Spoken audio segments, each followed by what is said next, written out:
Hello everyone, my name is Joe and welcome back to Joe's Technology. This is part 2 of my assembly of a new computer. In this case, this is going to be a little i3 based gaming computer. And I was sitting here fiddling with the CPU mounts when I discovered something that it wasn't apparent to me, and so that you don't get this gotcha too, I thought I'd go over it. Again, I'm installing a Cooler Master Hyper 210 Evo. So this is a very nice CPU cooler. And in order to adapt this cooler to multiple socket types, it comes with this funky looking scissor bracket. What was not immediately obvious to me, because I was placing the bracket here to confirm that everything lined up, and was getting stymied by the fact that the screws wouldn't line up. And I looked at the bracket, and there's multiple positions for the screws. What I didn't realize is that there are 3 positions for the screws. And the manual does actually mention this, but it doesn't make it all that clear. I mean, there's this vague picture, and I thought it was talking about the screws on the other side of the bracket, not this scissor one. So what I found is that you pull, it releases, and you're able to slide these back and forth and go into another position. I thought there was only 2 positions. It turns out there are 3. So you got to slide each one of these little critters, if you're installing this on an LG 1150, into the middle position. Otherwise they will not line up. So slide it to the middle, again slide it to the middle, and one more in the middle. Alright, so it's in there good. Alright, so they're all in there in the middle, and the way that you can tell that we have our scissor correctly is we simply place it on the board and all the screws line up with the standoffs. So we're now ready to put this on our CPU cooler. Although before we do that, we have to apply our thermal compound.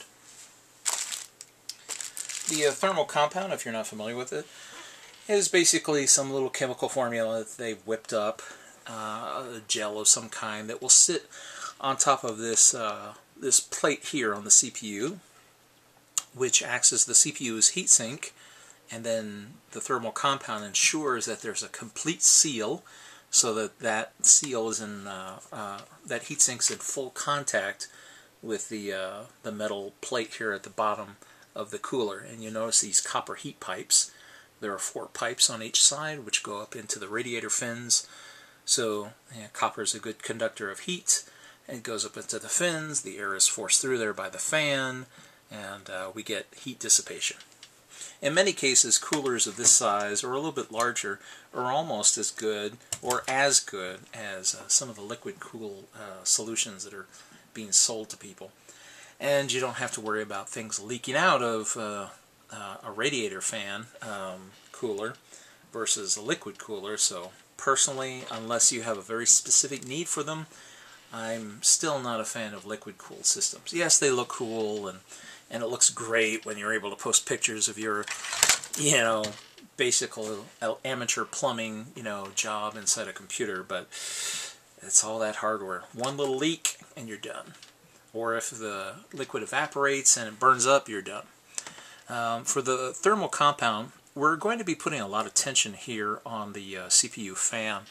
So it's not necessary to cover this thing in the compound. In fact, personally, I'm just going to put a dot. That little dot will do it. The tension of the CPU cooler on top of it will do the rest to spread it all out. So here, let's get a little bit closer, and you can see. Here, let's adjust the camera just a little bit. Whoops, that might be a little too much. There we go. As you can see, just a tiny little dot will do you. And so I've just put in a little blob, and we're ready to go. Go. If you saw some of my other videos where I didn't have a tripod, this is a luxury to know where the tripod is. Let's see, now we'll get the scissor jack. We already have it in the correct screw location, and we'll be able to put it back, so we just have to put it in its closed configuration in order to get it through. Now, the last step is peeling off this surface here. We wanted to wait till the last because we didn't want this contaminated with body oils or anything else, because this is going to sit down here in full contact with the CPU for a long time and cook. So it doesn't need any contaminants, so I'm going to avoid touching that plate and the heat pipes. So here we'll thread our scissor through, and as I mentioned in the previous video, there's a locking pin right in the middle. Well, a guide pin that, here, let's see if we can see it. That goes right here in the center and will help hold it in place. So now it's just teetering there on its center, and then lock it to the position that's appropriate for the 1150, and it's ready to go down on top of the CPU. We looked at the fan earlier, okay, and you're going to feel it kind of hover there because it's floating on that thermal compound.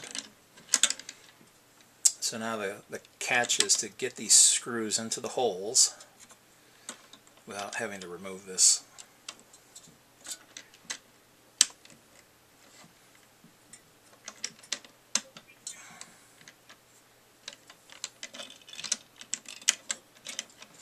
So I'm just getting each screw started so that it locks in the correct position, and then I'll tighten them down here in a moment.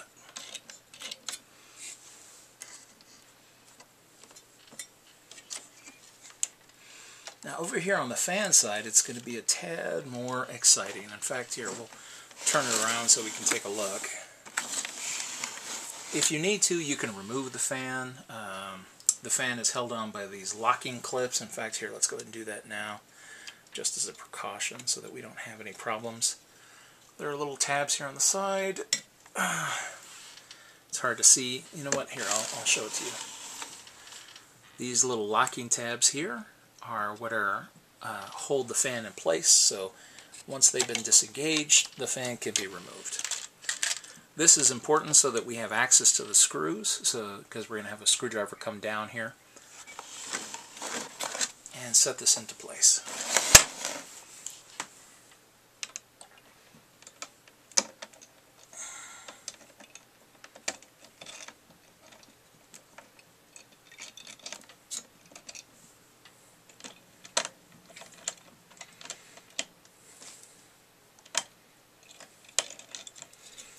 The last one is a little tough to get on there, so it's time to bring in the screwdriver.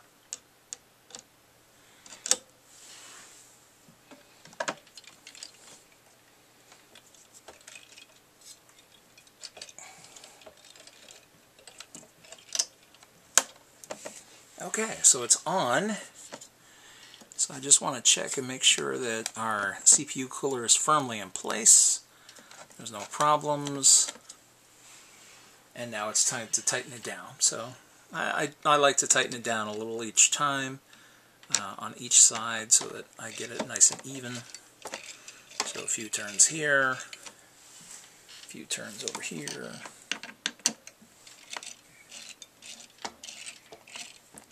A few turns over here.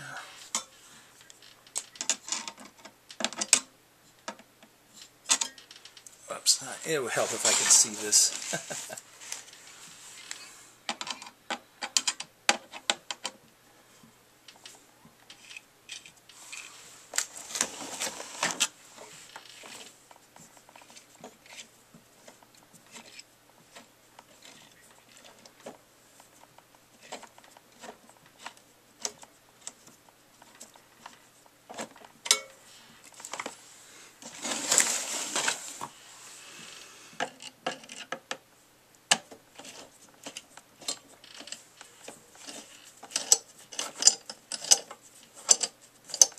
Now it sounds kind of ugly, and that's entirely due to the springs just grinding a little bit. Don't be put off by that. That's a normal sound.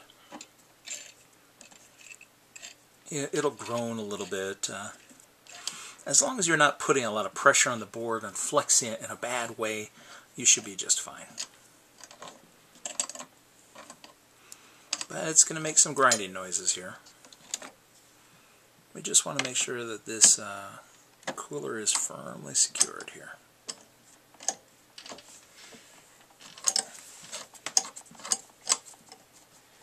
When you feel that the screw is pushing back on you, then you've reached the end. Don't force it anymore, because you can strip things or you can damage the board with too much tension. Since the board is just basically PCB, it can actually be cracked if you screw these in too tight. So we want to secure it, not break it.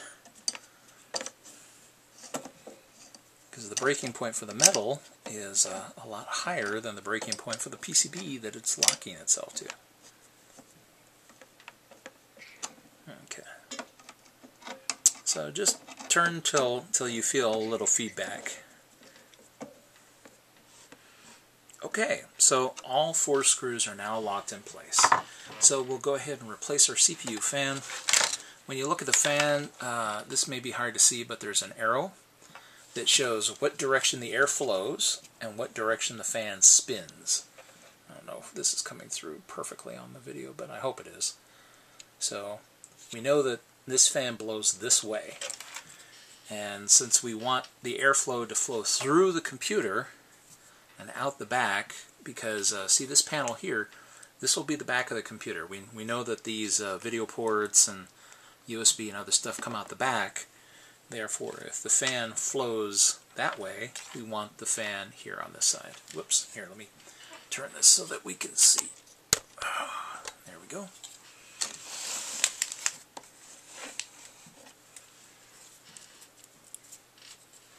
Alright, and so there are these locking clips. So we just use these to plug right on. You may have to grab the clips and in order to get them over the radiator fins. Keep in mind the fins are sharp. It's like little razors. You don't want to touch these things if at all possible. Alright, so I've got them over on this side. Now I want to make sure they're on the corresponding opposite side.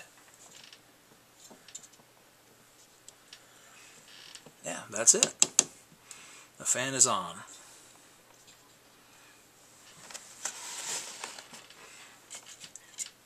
I guess I was expecting it to click into place, but it's pretty quiet about it.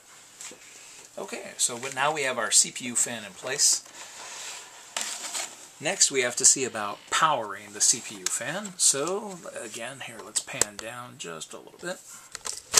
That way we can see what we're doing. Here on the motherboard, it's hard to see because it's upside down, but this says CPU fan. So this cable here goes right there. As you can see, the cable is notched. It only goes one way. So on it goes. And there you go. We have our CPU fan in place. It's got its thermal compound, and we're now ready to install our memory.